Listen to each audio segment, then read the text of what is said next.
जयपुर से खबर है जहां भाजपा मुख्यालय पर प्रदर्शन इंटर डिस्कॉम संयुक्त संघर्ष समिति का प्रदर्शन यहां पर देखने को मिला है। 25 साल से यहां तबादले नहीं हुए हैं, जिसको लेकर प्रदर्शन कर्मचारियों का कहना है कि पिछली सरकार में किरोड़ी लाल मीणा ने जोर शोर से ये मुद्दा उठाया था और ऐसे में अब मंत्री से गुहार लगाने के लिए बीजेपी कार्यालय पहुंचे हैं और प्रदर्शन कर रहे हैं। इंटर डिस्कॉम संयुक्त समिति का बीजेपी कार्यालय में प्रदर्शन देखने को मिला है। 25 साल से यहां तबादले नहीं हुए, इसको लेकर प्रदर्शन किया जा रहा है और ऐसे में अब मंत्री से गुहार लगाने के लिए बीजेपी कार्यालय पहुंचे हैं।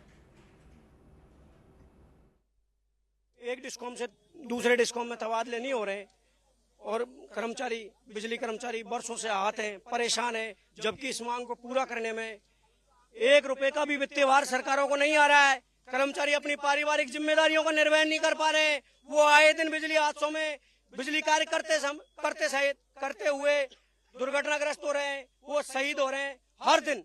और उनके मुआवजे के लिए भी बड़ा दुर्भाग्य है, जो कर्मचारी बिजली कार्य जनहित का काम करते हुए शहीद मर जाता है, ये उसको मुआवजे के लिए भी कई बार धरने लगाने पड़ते हैं। कई बार उनका अंतिम संस्कार भी उसी जगह उनके जहां वो कार्यस्थल है वहीं कर दिया जाता है। तो एक मृत कर्मचारी को मरने के बाद उसके बच्चे भी, उसके परिजन भी, उसके माँ बाप भी उस मृत मुर्दे का मुंह नहीं देख पाते। इससे बड़ा दुर्भाग्य किसी का हो नहीं सकता। जालोर के बागोड़ा में पुलिस ने डीजी के निर्देश पर सीओ भीनमाल शंकरलाल मंसूरिया के सुपरविजन में और थानाधिकारी बलदेवा राम के नेतृत्व में सायकालीन रूट मार्च और पैदल गश्त निकाली। मुख्य बाजार, भीड़भाड़ और संवेदनशील क्षेत्रों में सुरक्षा व्यवस्था पर नजर रखते हुए लोगों से शांति बनाए रखने की अपील की और अफवाहों से दूर रहने की अपील भी यहां पर की गई है। अधिकारियों ने कहा कि क्षेत्र में सुरक्षा व्यवस्था मजबूत है और किसी भी असामाजिक गतिविधि को बर्दाश्त यहां पर नहीं किया जाएगा। साथ ही नागरिकों से कानून व्यवस्था बनाए रखने के में सहयोग की भी यहाँ अपील की गई है। जालोर के बागोड़ा से खबर है जहां पुलिस ने रात्रि गश्त की, सायकालीन गश्त यहां पर की गई है। लोगों से शांति बनाए रखने की अपील भी पुलिस ने की है।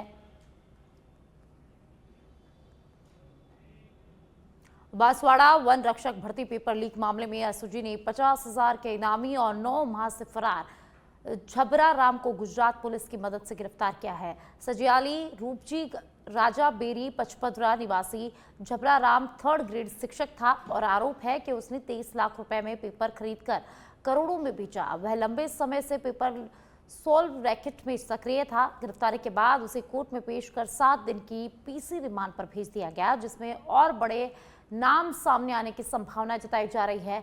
एसओजी अब तक इस केस में 38 आरोपियों को गिरफ्तार कर चुकी है। ये वन रक्षक भर्ती पेपर लीक मैटर था। 2020 की वैकेंसी थी, 2022 में कंडक्ट हुई थी कर्मचारी चयन बोर्ड द्वारा।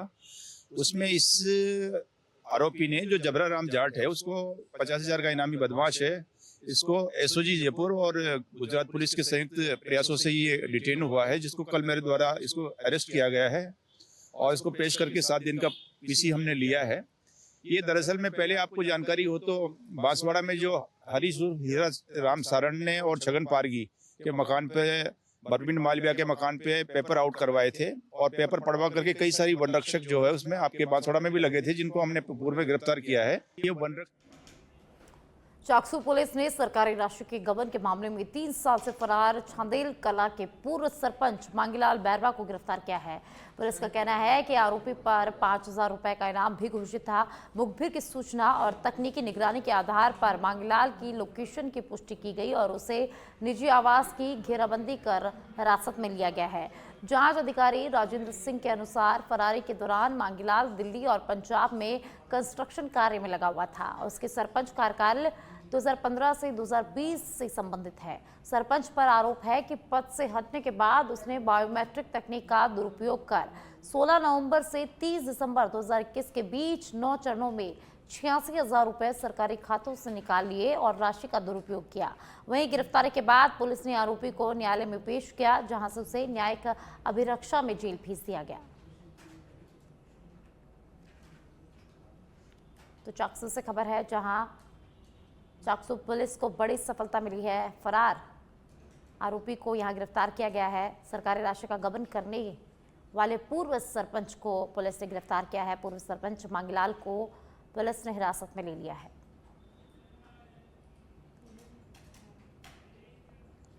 जालोर के भीनमाल के नौरा गांव में 11 केवी लाइन से जुड़ा क्षतिग्रस्त और झुका हुआ विद्युत पोल ग्रामीणों के लिए खतरा बना हुआ है।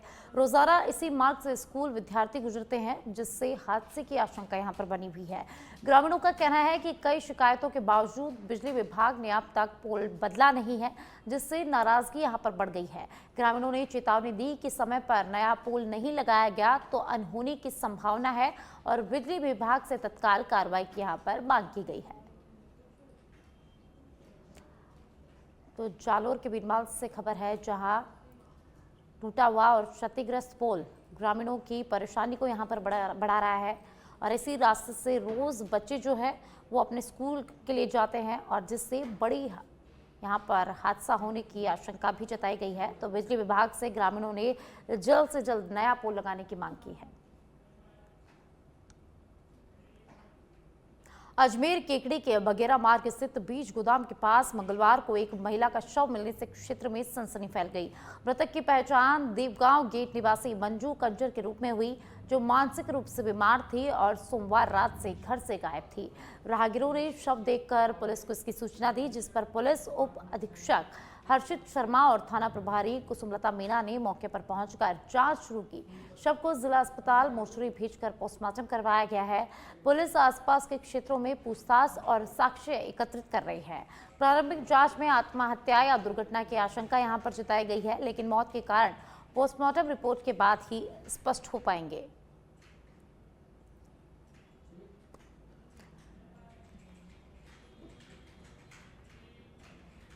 और अब बस जयपुर के बस्ती से खबर है, जहां बस्ती की ग्राम पंचायत दनाऊ में सोमवार रात एक पुराना कुआं 130 फीट से अधिक गहराई में धंस गया।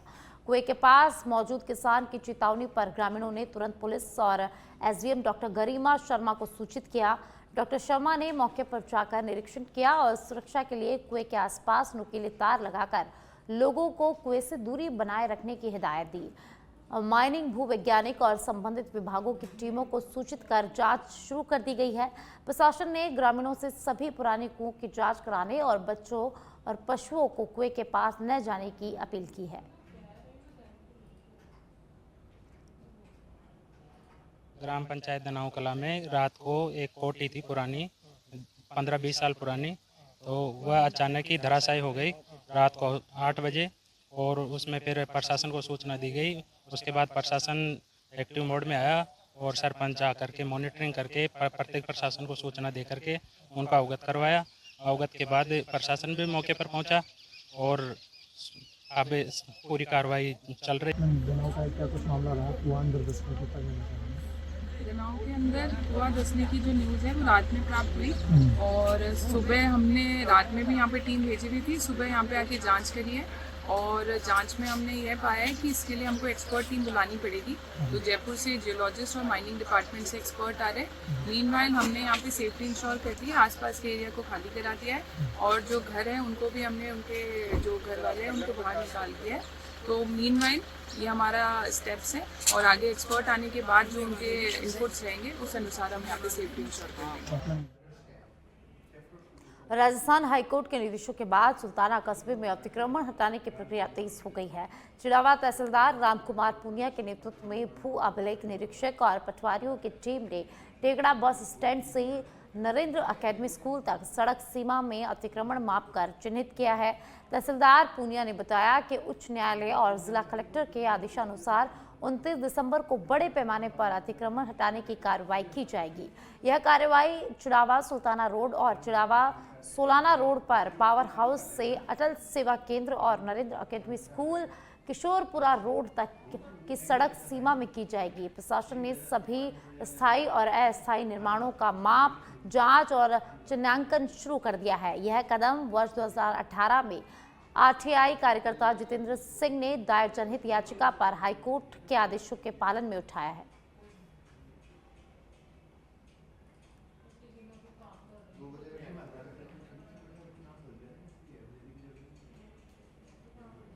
बांसवाड़ा के दाहोद मार्ग स्थित आकाशवाणी के सामने सोमवार को एक युवक ने घर में घुसकर पिता और पुत्री पर चाकू से हमला कर दिया, जिसमें दोनों गंभीर रूप से घायल हो गए।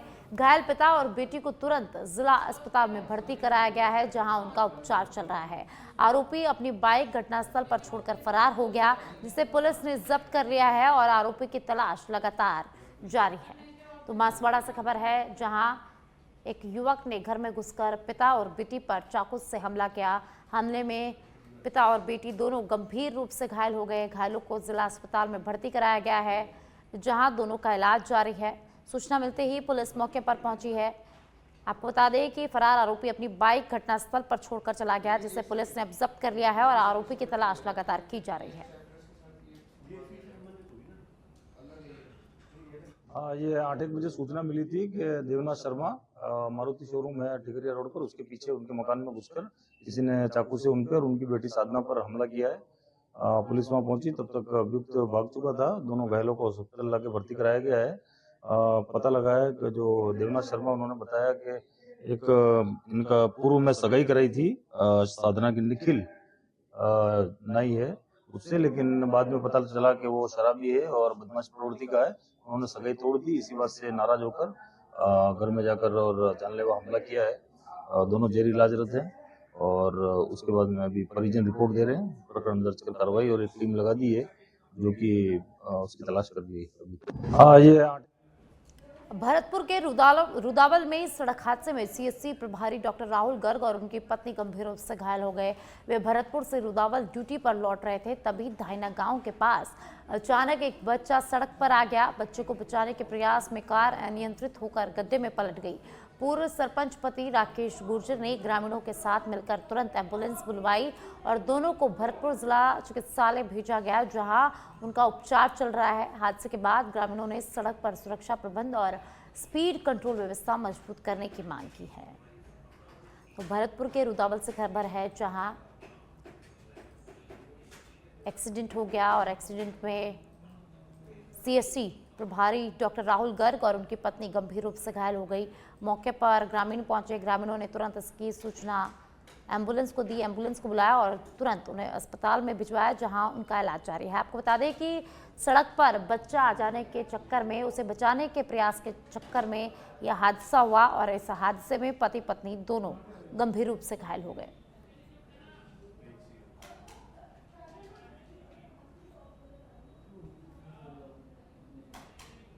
और अब जयपुर से खबर है, जहां मुख्यमंत्री विजयलाल शर्मा मुख्यमंत्री कार्यालय में आज बैठक लेंगे।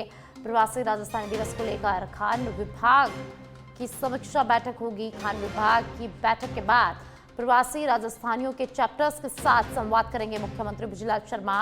तो कोयम्बटूर, बेंगलुरु, रांची, काठमांडू, मुंबई, अहमदाबाद, गुवाहाटी और रियाद चैप्टर से मुख्यमंत्री विजयलाल शर्मा आज बातचीत करेंगे, संवाद करेंगे। तो मुख्यमंत्री विजयलाल शर्मा आज खान विभाग की बैठक लेंगे। तो प्रवासी राजस्थानी दिवस को लेकर मुख्यमंत्री विजयलाल शर्मा की आज समीक्षा बैठक होगी। मुख्यमंत्री कार्यालय में बैठक होगी।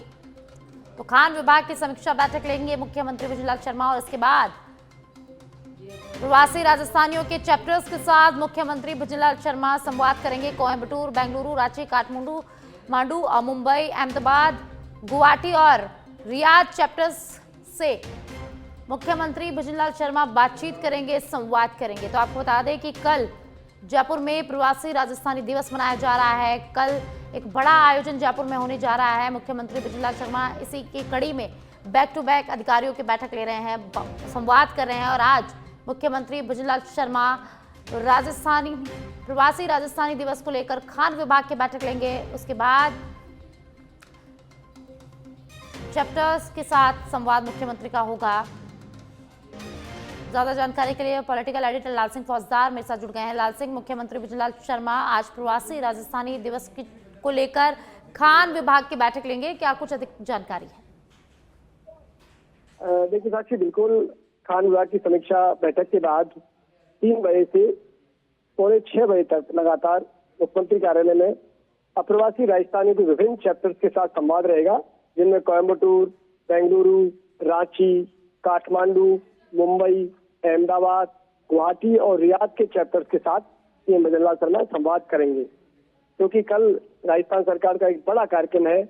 मधुबरा की धरती पर तमाम प्रवासी राजस्थानी दिग्गज प्रवासी राजस्थानियों का जमावड़ा होगा और करीब 30 से अधिक ऐसी हस्तियां आ रही हैं जिनको राजकीय गेस्ट का दर्जा दिया गया है, स्टेट गेस्ट का दर्जा दिया गया है।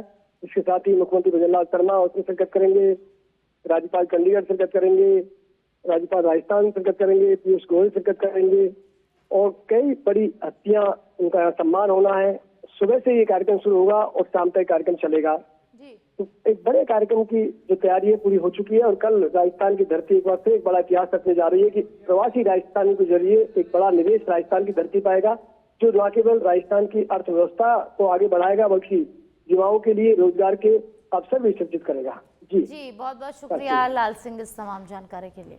तो मुख्यमंत्री भजनलाल शर्मा आज खान विभाग की समीक्षा बैठक लेंगे।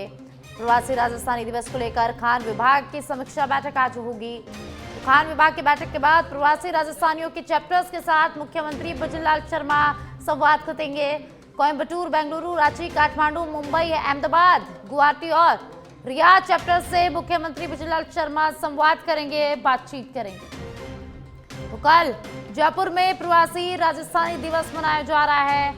कल एक बड़े स्तर पर आयोजन होगा जहां कई हस्तियां इस कार्यक्रम में मौजूद रहेंगी। मुख्यमंत्री भजनलाल शर्मा खुद इस कार्यक्रम को लेकर बैक टू बैक बैठकें ले रहे हैं और आज भी प्रवासी राजस्थान दिवस को लेकर खान विभाग की समीक्षा बैठक होगी। हरनाचा देरहाट में नवीन शराब खुलने के विरोध में ग्रामीण सहित स्कूली छात्रों ने मोर्चा खोलते हुए शराब दुकान बंद कराने के लिए ज्ञापन सौंपा है। शासन को यहां पर ज्ञापन सौंपा गया है। ग्रामीणों ने बताया कि यहां शराब की दुकान खुलने से शराबी लोग बीच रोड पर शराब पीते हैं और सामाजिक तत्वों के लोगों का जमावड़ा लगा रहता है। इसलिए स्कूल की छात्राओं को विद्यालय आने जाने में काफी परेशानियों का सामना करना पड़ रहा है।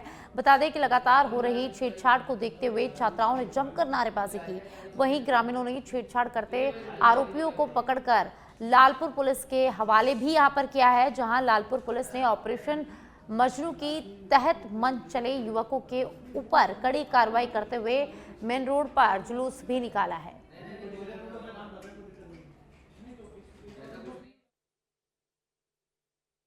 क्योंकि सबसे ज़्यादा प्रभाव तो स्कूल के बच्चे ऊपर पड़ रहा है, क्योंकि जब भी हम आते जाते हैं तो भी तो हमारे ऊपर ही तो प्रभाव होता है, क्योंकि लड़के लोग यहाँ पे पीते हैं, वहाँ यहाँ समझाते हैं तो हमको ही तो छेड़ते हैं। मेन तो स्कूल में आने जाने परेशानी तो हो रहा है, इसलिए रोज किसी न किसी लड़के को छेड़ते हैं। अच्छी बात है, एक दिन हो गया, 2 दिन, बार ये लोग पिए तो हम लोग हर लड़कियों के साथ करते हैं, गंदी गंदी गाले देते हैं। अच्छी चीज़ थोड़ी ना है, इसलिए हम लोग सब लड़कियाँ हैं ताकि ये बंद हो जाए। लड़कियों का शोषण बंद करने के लिए इसे बंद। देखिए, जो भी यहाँ पे देवरहट में शराब दुकान खोला गया है वो शासन और आबकारी विभाग के नियम और रूल्स रेगुलेशन के हिसाब से ही खोला गया है। विरोध करने का कारण है, जब हमारे छोटे छोटे बच्चे घर से आते हैं, स्कूल से जाते हैं, तब यहाँ दारू पिए रहते हैं, वो लोग छेड़छाड़ करते हैं। 2 दिन पहले की घटना है कि 2 लड़का द्वारा छेड़छाड़ किया गया, उनका रिपोर्ट दर्ज किया गया थाना में, वो लड़का को अंदर कर दिए हैं। लेकिन आने वाला समय में ये घटना बड़ा रूप लेगा। मैं बार बार बोल रहा हूँ, ये घटना बड़ा रूप लेगा। आज अगर ये घटना में अगर ध्यान नहीं दिया जा रहा है, दारू भट्टी अगर नहीं हटाया जा रहा है, तो 15 दिवस के बाद हमको एक बड़ा धरना का रूप लेना पड़ेगा। और उसके बाद भी दारू भट्टी जहाँ चलेगा, अब ये मेन रोड है, मेन रोड से 50 मीटर में दारू भट्टी है और बच्चे यहाँ से स्कूल से आते जाते हैं, डरे हुए हैं बच्चे, स्कूल जाने के लिए तैयार नहीं हो रहे हैं बच्चे। कुबरेश्वर धाम क्षेत्र में होटल उपासना पैलेस के कर्मचारियों द्वारा होटल डमरूवाला के रूम 201 में ठहरे कपल का खिड़की से अश्लील वीडियो बनाकर वायरल करने का मामला सामने आया है। सूचना पर पुलिस ने कुछ युवकों को हिरासत में लिया है, लेकिन बाद में छोड़ दिया गया है। होटल मैनेजर ने साजिश और बदनाम करने का आरोप यहां पर लगाया है, जबकि उपासना पैलेस के मैनेजर ने माना कि वीडियो उनके होटल के कुछ लड़कों ने बनाया। मामले को ब्लैकमेलिंग रैकेट से भी जोड़कर देखा जा रहा है। एडिशनल एसपी सुनीता रावत ने कहा कि प्रकरण की जांच जारी है और जांच के बाद कार्रवाई की जाएगी।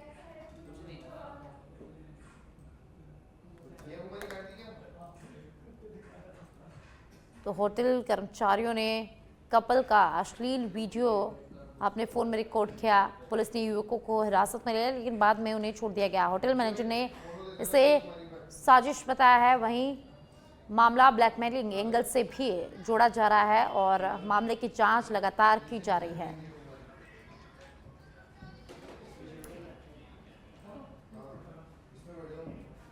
उप मुख्यमंत्री दिया कुमारी का दिल्ली दौरा, संसद भवन में प्रधानमंत्री नरेंद्र मोदी से मुलाकात की है। दिया कुमारी ने प्रधानमंत्री नरेंद्र मोदी को श्रीनाथ जी की तस्वीर भी भेंट की है। तो उप मुख्यमंत्री दिया कुमारी का दिल्ली दौरा है। संसद भवन में प्रधानमंत्री नरेंद्र मोदी से उप मुख्यमंत्री दिया कुमारी ने मुलाकात की है। दिया कुमारी ने प्रधानमंत्री को श्रीनाथ जी की तस्वीर भेंट कर शिष्टाचार भेंट की है। तो उप मुख्यमंत्री दिया कुमारी और प्रधानमंत्री नरेंद्र मोदी की शिष्टाचार भेंट आज हुई है।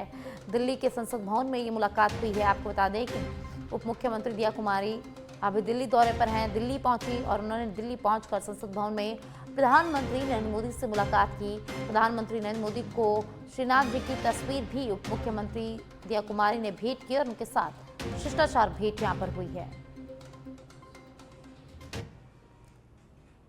तो उप मुख्यमंत्री दिया कुमारी का दिल्ली दौरा है। उप मुख्यमंत्री दिया कुमारी दिल्ली पहुंची, जहां संसद भवन में प्रधानमंत्री नरेंद्र मोदी से उप मुख्यमंत्री दिया कुमारी ने मुलाकात की है। और मुलाकात के दौरान उप मुख्यमंत्री दिया कुमारी ने प्रधानमंत्री नरेंद्र मोदी को श्रीनाथ जी की तस्वीर भेंट की और उनके साथ शिष्टाचार मुलाकात की। तो दोनों की शिष्टाचार मुलाकात हुई है। कई मुद्दों को लेकर दोनों की बात भी हुई है। और ज़्यादा जानकारी के लिए मेरे सहयोगी निरंजन मेरे साथ जुड़ गए हैं। निरंजन, उप मुख्यमंत्री दिया कुमारी ने संसद भवन में प्रधानमंत्री नरेंद्र मोदी से मुलाकात की है, क्या कुछ अधिक जानकारी है?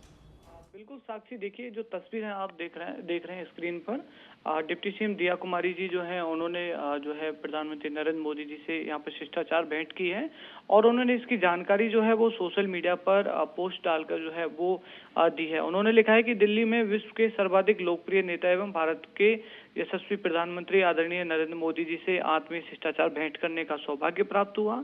माननीय प्रधानमंत्री जी का प्रेरणादायी मार्गदर्शन, सकारात्मक दृष्टि और राष्ट्र के प्रति उनकी प्रतिबद्धता हमेशा नई ऊर्जा प्रदान जो है वो करती है। उनकी सादगी, जनसेवा का जुनून और नेतृत्व क्षमता मानव कल्याण के मार्ग पर निरंतर आगे बढ़ने की प्रेरणा देती है। हालांकि कई मुद्दों को लेकर जो है वो आपसी जो चर्चा है वो इनके बीच में हुई है और यहाँ पर जो तस्वीरों के माध्यम से भी आप देख सकते हैं कि इस तरीके से डिप्टी सीएम दिया कुमारी जी ने जो है वो यहाँ पर श्रीनाथ जी का चित्र जो है वो उन्हें भेंट जो है यहाँ पर प्रधानमंत्री नरेंद्र मोदी जी को जो है वो किया है।